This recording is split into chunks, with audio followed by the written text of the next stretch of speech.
you so much, everyone, for staying with us. When I say that there might be pressure on President Buhari, someone corrected me and said, it's not only President Buhari that is under pressure. Every Nigerian is under pressure because when the insecurity issue happens, it affects everyone. So everyone is under pressure. Economic pressure, security pressure, all the pressures are mounting. Now, it takes the leadership of the country to take the bull by the horn and get the job done. President Buhari is elected for a second time. He made promises of how he hopes to fix the security issues, to fix the economic issues, and several other issues. But 21 days on, he has not formed a cabinet. Some lawyers are debating right now that it is legally incorrect for the president to go on with some statutory appointments as though he just transited them without making an announcement. Those are some of the conversations that we are having, especially if you look at the security issues. Mr. Cletus is on the panel tonight. He's a former lawmaker and a chieftain of the APC. From our Abuja studio is a former spokesperson to General Buhari and a spokesperson of Afenifere, Mr. Odumakin. Thank you so much for joining us tonight. Let me go back to our Abuja studio. Mr. Odumakin, where do we go from here? It does look like a style of the president. And some people will say, if that's the style of the president, we should allow him run the country the way he thinks best, as long as we get the result. Should that be the approach, especially in the area of security? He does still have some confidence in the security chiefs. Well, first of all, I think that we cannot allow the president to run the country the way he feels. He has to run the country constitutionally and in the best interest of all of us. We don't have time on our side. And the last time we waited for 6 months before we had the cabinet, and we went through it 4 years, we could not point out sterling performance. Because when my good brother in your studio in Lagos, Mr. Obum, was saying that, oh, you need to get it right. How long does it take to get it right? I was talking about Ramaphosa earlier. Ramaphosa, in few days, announced a cabinet, put women, balanced it, even gave a powerful portfolio to the opposition party. That clearly shows that he's ready to run, to see the gun and run. And it's not running to madness, like my brother said. Mr. Odumakin, can you write off this government as unserious because they have not quickly formed a cabinet? Well, I will not write them off as unserious, but I have not seen much sign of seriousness about governance, about where we are as a nation, by being tardy about this kind of important issue. If we have 21 days after inauguration and not one single appointment, it's a cause for worry. And I think we need more seriousness on the part of government. And like I said earlier, we cannot leave it. This is not the party matter. Like my brother was saying that, oh, you cannot say personal staff of the president. Secretary of Government of Nigeria is not the personal staff of the president. The chief of staff of the president is not the personal staff of the president. These are statutory appointments that has to do with the governance of the country. And we cannot be, we're in a serious mess.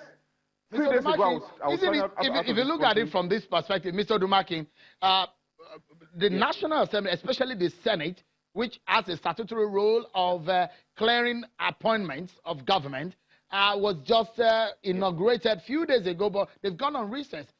Shouldn't that be a consideration that they need to come back before they are presented? Because we don't even know when these appointments are made until they are read on the floor of the Senate a lot of the times.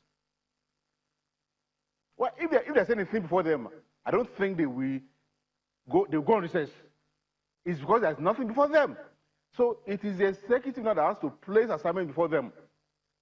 I'm sure that if there's a correspondence from the president today to the Senate president and the Speaker of the House of Reps, they will cut their break. But as we speak today, there's nothing before them, as we know. So, and I think we run an executive presidency. All right. It's the presidency that drives governance. Okay, Mr. Odumakin. The National Assembly cannot go and generate a list of ministers on their own. All right. I know. They have to work with what they're presented with. Yeah, I know. Even to get a nanny in your house, you need to be careful. You need to fine-tune and make sure that you're getting the right person. Yeah. Not talk of ministers and appointments. Mr. Obon, is there a problem within your party Perhaps that's the reason why there is this delay. That is one point I wanted to make about Ramaphosa's ANC and the APC, which is a conglomeration of different tendencies coming together into a coalition that has happened anywhere on the continent of Africa. What you have as APC today never has happened anywhere else.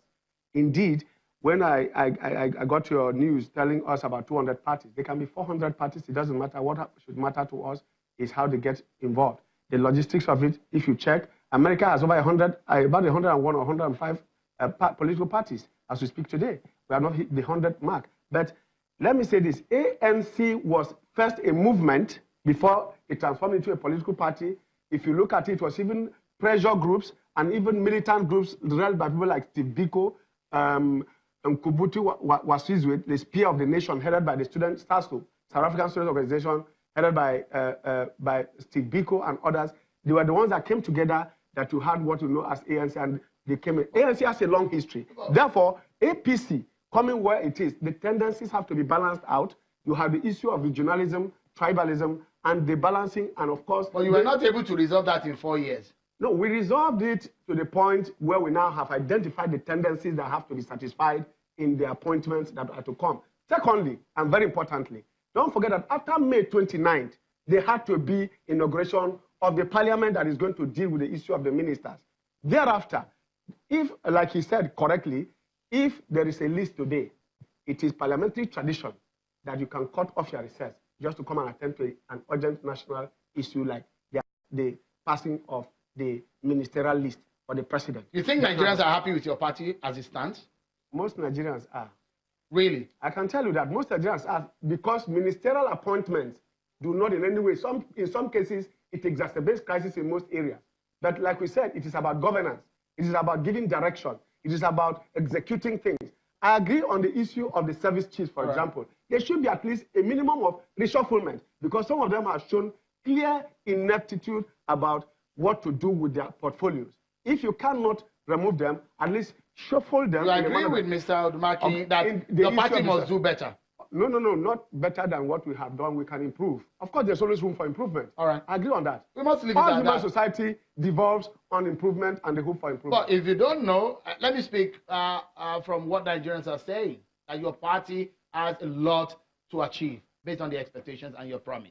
Thank you so much, Mr. Cletus, for coming on tonight. Thank you very much. Mr. Odumakin, it's always a pleasure having you on the program. Thank you so much for coming. Well, that's our show for tonight, everyone. Many thanks for watching. I'm Sean Kimale. Bye-bye.